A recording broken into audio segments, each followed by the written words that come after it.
It started the way these things often do, I suppose. Innocuous. A stray dog sniffing around the edge of the schoolyard, just beyond the peeling paint of the fence line where the woods began to creep in. Autumn was just starting to bite, the air crisp, leaves turning those melancholy shades of red and gold.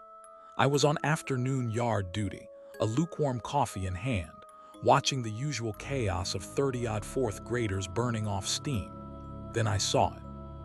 And the worst part, the part that really began to gnaw at me even then, even in those first few seconds. No one else seemed to see it. Or if they did, they didn't see what I saw.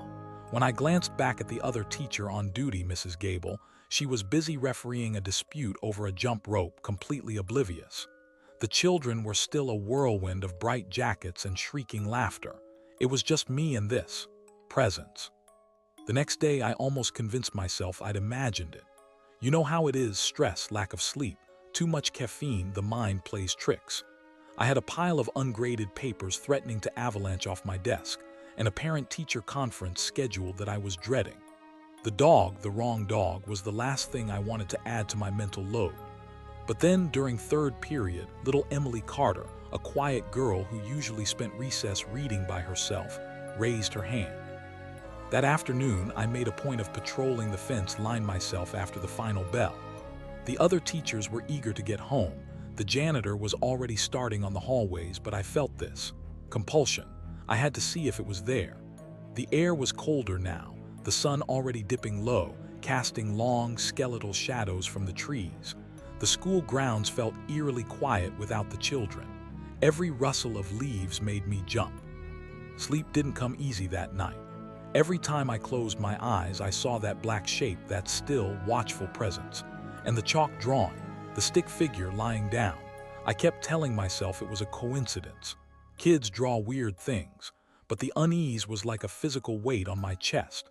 The next morning, I made a point of speaking to Mrs. Gable and Mr. Henderson, the other fourth-grade teacher. Have either of you noticed a large, black stray dog around the school? I knew I couldn't just stand by. This wasn't some phantom. This was a physical creature, and it was getting bolder. After recess, I went straight to Principal Thompson's office.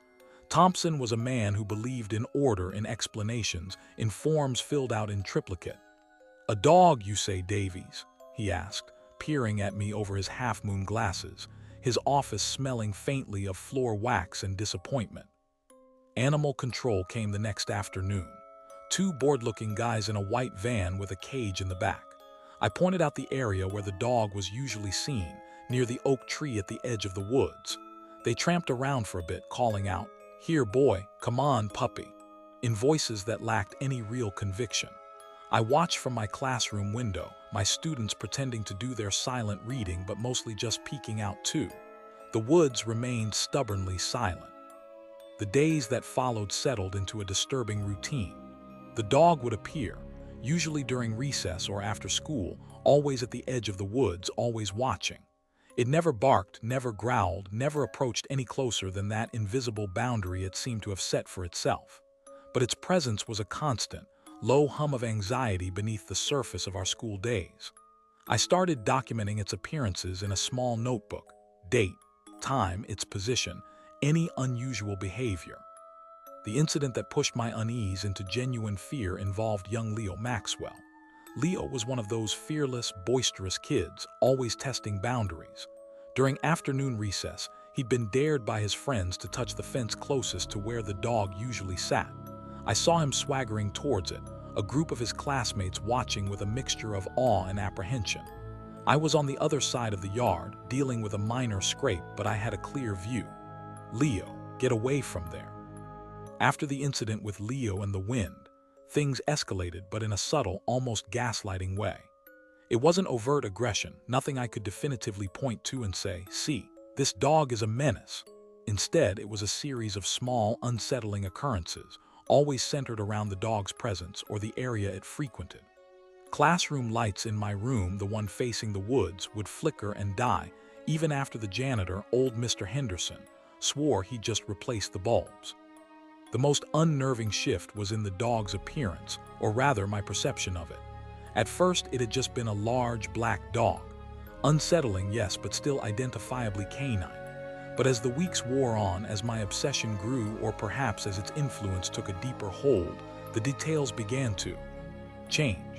Sometimes its outline seemed less distinct, as if the edges were smudged like a poorly focused photograph, especially in twilight. One evening I stayed late. I had to. The not knowing, the constant, simmering anxiety was eating me alive. I told myself I was just catching up on grading, but I knew the real reason.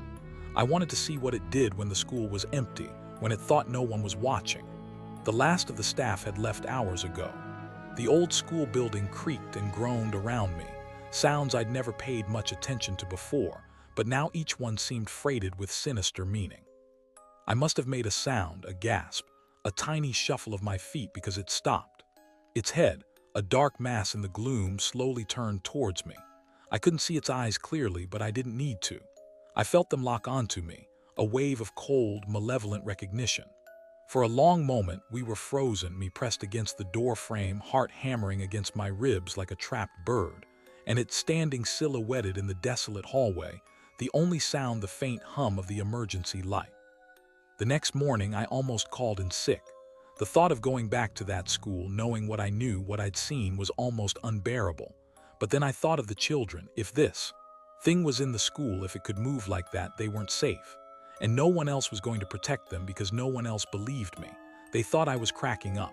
Maybe I was, but what I saw felt too real, too viscerally terrifying to be a product of a stressed mind. I forced myself to go. I didn't know what to do with the hair. Show it to Principal Thompson. Look, sir, a single, unusually long black hair, proof of the interdimensional shadow beast. I could imagine his reaction. I slipped it into an envelope and tucked it into my desk drawer. A secret, damning piece of evidence only I understood. The days that followed were a torment of heightened senses and gnawing paranoia. Every shadow seemed to writhe with potential movement.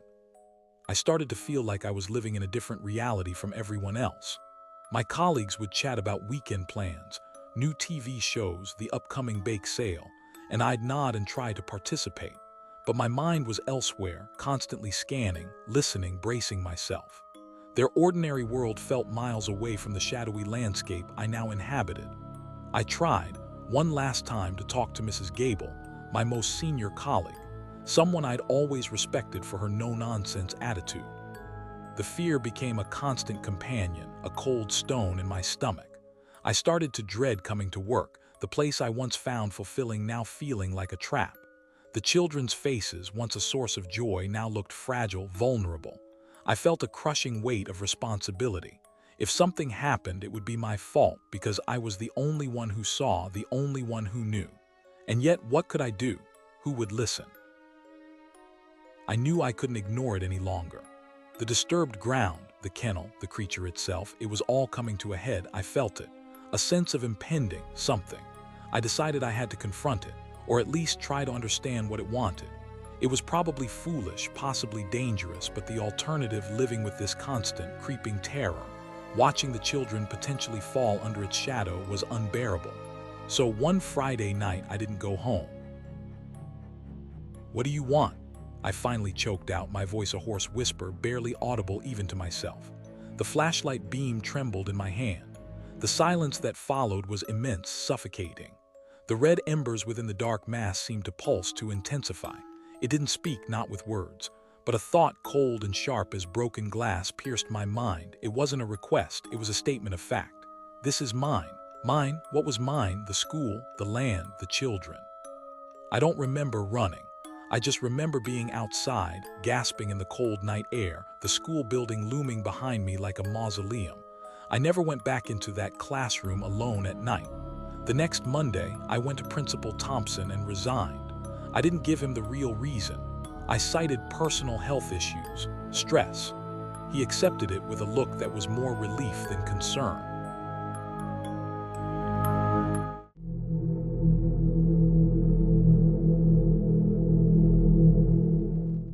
You know how every school has that one forbidden spot? That one place everyone whispers about but no one really knows the truth. At Northwood High, it was the last door on the right, down that long, echoing corridor in the old West Wing. They always said, "Whatever you do, don't open that door." No explanation, just that flat, serious warning from the older kids, sometimes even a tight-lipped teacher if you pressed them. So there we were, a small group of us, maybe 5 students and Mr. Henderson creeping out of the chem lab. The silence in that part of the West Wing was different. Not just quiet, but heavy. Like the air itself was old and tired of holding secrets. Every footstep, no matter how carefully placed, seemed to thunder on the worn linoleum. The main hallway was a no-go, confirmed by a terrified-looking janitor who'd sprinted past us moments before, babbling about something he'd seen. The stories about that door were legendary, you know. Classic high school ghost stories, mostly. Some said a student had vanished in there decades ago, just walked in and never came out. Others claimed it was where the old, really old headmaster had performed strange experiments. The details always changed with the teller, but the core warning remained: stay away. I remember Jamie Peterson, a year above me, swore he'd seen a light under it late one night when he was in the school for a drama rehearsal. Another story, one that always made my skin crawl a bit more, involved old Mr. Abernathy, the history teacher who'd been at Northwood since the dawn of time, or so it seemed. He was usually a jolly old guy, but if anyone ever mentioned that specific door, or even the West Wing corridor in general, his face would just change. It was like a mask would drop. His smile would vanish, his eyes would get this distant, haunted look. I even remember one time, during my sophomore year, the school had a minor plumbing issue in the West Wing. They had to shut off the water, and for a day, that whole corridor was blocked off with those yellow caution tapes. But the weird thing was, the work was happening at the beginning of the corridor, nowhere near the end where that door was. Yet, they taped off the entire length. Back in the present, or rather, that terrifying present of the lockdown, Mr. Henderson was trying to be brave. You could see him fighting it. "Stay together, stay quiet," he kept whispering, his voice raspy. We were moving like molasses, each step a monumental effort against some unseen resistance.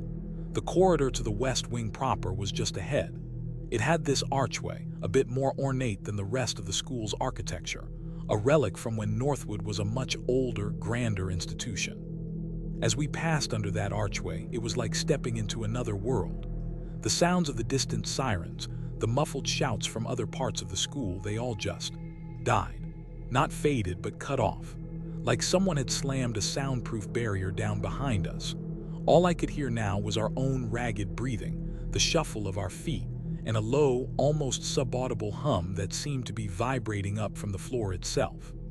We moved slowly, Henderson in the lead, me right behind him, then Sarah and 2 other guys, Tom and Chris, bringing up the rear. Every few steps, Henderson would pause, listening, his head cocked. But there was nothing to hear, just that oppressive, heavy silence and the faint, unsettling hum. The doors we passed on either side were all standard classroom doors, painted that drab institutional green, most with small, grimy windows, all shut, all locked, presumably. The corridor seemed to narrow as we progressed, or maybe it was just the encroaching darkness and the oppressive atmosphere playing tricks on my perception. The paint on the walls was peeling more here, revealing older layers underneath, a sickly yellow, a grim institutional gray. There were strange, faint stains on the walls too, dark and irregular like old water damage, but not quite. I tried not to look too closely. Then we saw it, or rather the space where it should be. There was a longer stretch of blank wall after classroom W118, and then, set back slightly, almost shyly, was the door. It was different. All the other doors were that standard green metal with small, wired glass windows. This one was wood, dark wood, almost black and incredibly old. Mr. Henderson swallowed hard, the sound unnaturally loud. His phone beam wavered wildly for a second before he steadied it, pointing it towards the fire exit sign, which was just past the ominous door at the actual end of the corridor. The sign was unlit, of course. "Okay," he whispered, his voice thin. We walked past it, quickly and quietly. "Don't look at it, don't touch it, just get to the exit." Easier said than done, right? It was like trying not to look at a car crash. As we got closer, forced to pass it to reach the emergency exit, I noticed details I hadn't seen from further away. The wood wasn't smooth. It was covered in faint, almost invisible carvings. Not words, not symbols I recognized, but swirling, intricate patterns that seemed to shift and writhe if you looked at them for too long. They were so shallow they were almost part of the wood grain itself, like the tree it was made from had grown that way. Henderson was practically power walking now, his earlier caution abandoned in favor of speed. He was past the door, fumbling with the push bar of the emergency exit. Sarah was right behind him. Tom and Chris were glued to my heels. It was my turn to pass it. I kept my eyes fixed on Henderson's back, chanting, "Don't look, don't look, don't look," in my head like a mantra. But it was like the door had its own gravity. "Mark, come on." Henderson's panicked hiss cut through the silence, but it sounded distant, like it was coming from the other end of a long tunnel. The scraping sound stopped. For a heartbeat, there was absolute silence again. Even the humming seemed to pause. And then a new sound. A soft click, not a mechanical click like a lock disengaging, more organic, like a joint popping into place or a latch made of bone being carefully undone. I couldn't move. Time just stretched. That sliver of blackness was like a void promising nothing good. Henderson was still wrestling with the fire exit, muttering prayers and curses. Sarah was crying silently, her face buried in Tom's shoulder. Chris was just staring, mouth agape, at the slowly widening gap. The door wasn't being pulled or pushed from our side. It was opening inwards, as if drawn by something within that Stygian blackness. The scraping sound started again, but it wasn't scraping anymore. It was. Then from the inky blackness, a shape began to emerge. Not quickly, but with a slow, deliberate, almost regal confidence. At first, I couldn't make it out. It was just a deeper patch of shadow within the already absolute darkness. But as it moved further into the faint light spilling from the corridor, I saw it wasn't a person. It was too tall for one, and too thin. Impossibly thin, like a famine victim stretched on a rack, yet it moved with a horrifying grace. That's when the fire exit door finally burst open with a clang that was deafening in the charged silence.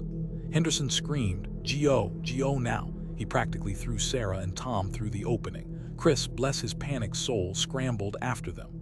For a split second, I was jolted out of my horrified trance. Escape, safety. It was right there. But as I turned to follow, my gaze snagged on the figure in the doorway one last time. It hadn't reacted to the noise, to the sudden flight of the others. I don't know how I broke away. Maybe it was Henderson yelling my name, a raw, desperate sound. Maybe it was some last flickering ember of self-preservation. I stumbled back, turned, and lunged for the fire exit.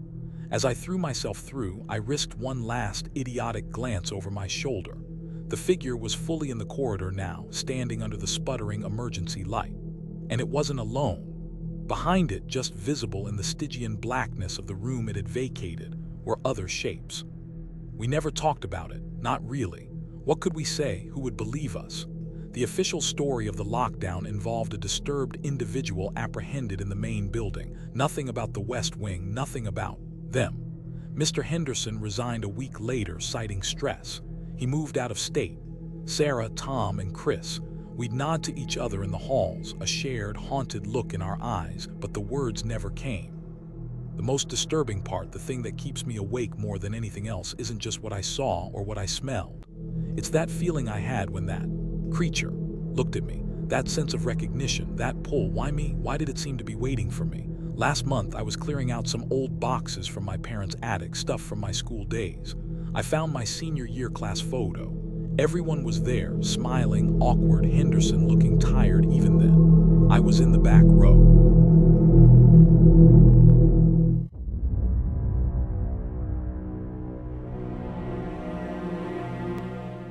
You know how every old school has that one spot?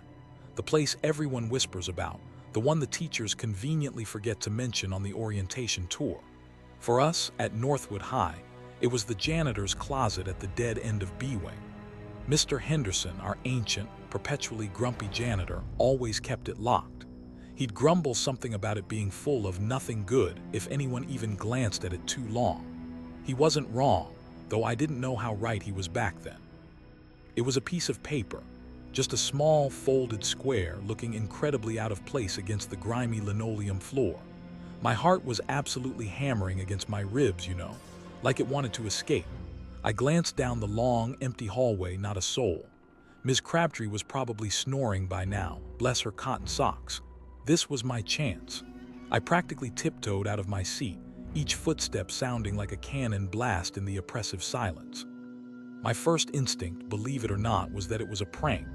A really elaborate kind of sick prank, but a prank nonetheless. I mean, come on. A message from a locked closet with my name on it. It had to be Kevin and his idiot friends. They were always pulling stupid stunts trying to get a rise out of someone. They probably heard I had detention, somehow rigged the paper to slide out, maybe even made some scratching noises with a coat hanger or something. Yeah, that had to be it. Detention eventually ended and I practically bolted out of Northwood, desperate for fresh air and distance from B-Wing. I walked home, replaying the whole thing over and over. The more I thought about it, the less it felt like Kevin's handiwork. He was a moron, but he wasn't exactly subtle. This felt different, more unsettling. That night, sleep was pretty much a no-show. Every creak of the house, every rustle of leaves outside my window sounded like that damned scratching. At school, I couldn't stop thinking about it. B-Wing felt different now, charged with a weird energy every time I had to pass through it. I started watching Mr. Henderson, the janitor. He was this wiry old guy, probably worked at Northwood since the Stone Age, always had a permanent scowl etched on his face. He moved with a slow, deliberate shuffle, like every step was a monumental effort. I caught him by his cart near the B-Wing closet, trying to sound casual. Henderson's warning, instead of scaring me off, just fueled the fire. Now I knew it wasn't a prank. There was something more to this, something older and darker. I started asking around, trying to be subtle about it. Hey, you ever hear any weird stories about B-Wing? Or that old janitor's closet? Most kids just shrugged, gave me the usual tales of cheating scandals or the ghost of a failed mathlete said to haunt the library. Standard high school lore. The next day, things got even weirder. I was at my locker between classes, the usual chaos of slamming doors and shouting kids swirling around me. I spun my combination, opened the metal door, and there it was. Sitting right on top of my history textbook, another piece of paper. Smaller this time, not folded, just a little square torn from a notebook. My blood went icy. I snatched it up, my eyes darting around. Who could have put it there? My locker was locked. I'm obsessive about checking it. After the I note, the paranoia really kicked in. It was like a switch had flipped in my brain. Suddenly, B-Wing wasn't just a hallway, it was enemy territory. Every time I had to walk down it, my skin would crawl. I'd feel this prickling sensation on the back of my neck like I was being watched, intensely watched. I'd glance over my shoulder expecting to see someone, something, but there was never anything out of the ordinary. Just students, teachers, the usual school buzz. I was becoming obsessed. The fear was constant, a low hum beneath everything, but there was something else too, a weird, morbid curiosity, a desperate need to understand what was happening. What was in that closet? Why me? These questions looped endlessly in my head, keeping me up at night, making me distracted in class. And the more I thought about it, the more one solution seemed to present itself, however crazy. I had to get into that closet. I had to see for myself. The decision to actually go for the keys wasn't made lightly. I spent a whole night just staring at my ceiling, weighing the pros and cons. Pro, I might finally get some answers, maybe even find a way to stop whatever this was. Con, I could get caught, expelled, or worse, Henderson might turn out to be some kind of psycho guarding his lair. And what if what was inside the closet was something I really didn't want to see, something that couldn't be unseen? Lunchtime. My stomach was doing gymnastics. I positioned myself down the hall from the staff break room, trying to look casual, pretending to read a textbook that was actually upside down. My senses were on high alert. I saw Henderson shuffle towards the break room, his keys jangling like a macabre wind chime. He disappeared inside. The door didn't quite latch, leaving a tiny crack. Perfect. I waited a couple of minutes, heart pounding so loud I was sure someone in the next state could hear it. The rest of the school day was a blur. I couldn't concentrate on anything, the weight of Henderson's keys in my pocket a constant, heavy reminder of what I was about to do. Every time a teacher called on me, I jumped. I kept imagining Henderson discovering his keys were missing, the school going into lockdown, a full-on manhunt for the key thief. The final bell felt like a starting gun. Standing there in front of that battered wooden door, the silence of B-Wing was almost deafening. My own breathing sounded ragged and loud in my ears. I pulled out the massive ring of keys. My hands were slick with sweat and the keys clinked together noisily as I tried to sort through them. There must have been 50 keys on that ring, all shapes and sizes, mostly old and brassy. Which one was it? I started trying them one by one. The first few didn't even fit the lock. Another scraped uselessly. The door creaked open with a low groan, like an old man waking from a long sleep, revealing darkness. A thick, musty smell wafted out, a combination of old cleaning chemicals, damp wood, and something else. Something faintly metallic and cloyingly sweet. It made the hairs on the back of my neck stand up. I fumbled for my phone, switching on the flashlight. The beam cut through the gloom, illuminating a cramped, narrow space. My phone light trembled in my hand as I focused it on that clear patch of wall at the back of the closet. And then I saw them, dozens of them. Small, tattered pieces of paper, a lot like the one I'd received, stuck to the wall with what looked like old, yellowed tape or maybe even just pressed into the grime. Each one had writing on it, scrawled in different hands, some neat, some messy, some looking ancient, others more recent. My light moved from one to the next. Help me. Let me out. It sees you now. The words seemed to pulse in the unsteady beam of my phone light. My breath hitched in my throat, my mind struggling to process the sheer horror of it. All those help messages. They weren't cries for rescue from individual victims. They were something else, part of something, orchestrated. My eyes scanned frantically below the menacing black letters, and then I saw it. Fresh. My blood turned to ice water. Thank you, Jake. The words echoed in the suffocating silence of the closet, mocking me. I felt like I couldn't breathe, like the dusty air itself was trying to choke me. I had to get out, now. I started to back away, stumbling over something on the floor, my eyes still fixed on that horrifying wall. My mind was a maelstrom of terror and dawning, sickening understanding. I had been played. So perfectly, so completely played. Slowly, every muscle in my body screaming in protest, I turned. My heart felt like it was going to explode. Standing in the narrow doorway of the closet, silhouetted against the dim, flickering light of the B-Wing hallway, was Mr. Henderson. But the grumpy, annoyed janitor I knew was gone. The man standing there now. His face was etched with a profound sadness, a weary resignation that was somehow more terrifying than any anger could have been. "You watcher," I stammered, my voice barely a croak. The sweet, metallic smell in the closet seemed to intensify, making me gag. Henderson just nodded slowly, his eyes filled with a tired understanding that chilled me to the bone. "This closet, it ain't about what's trapped inside it, Jake," he explained, his voice a low murmur.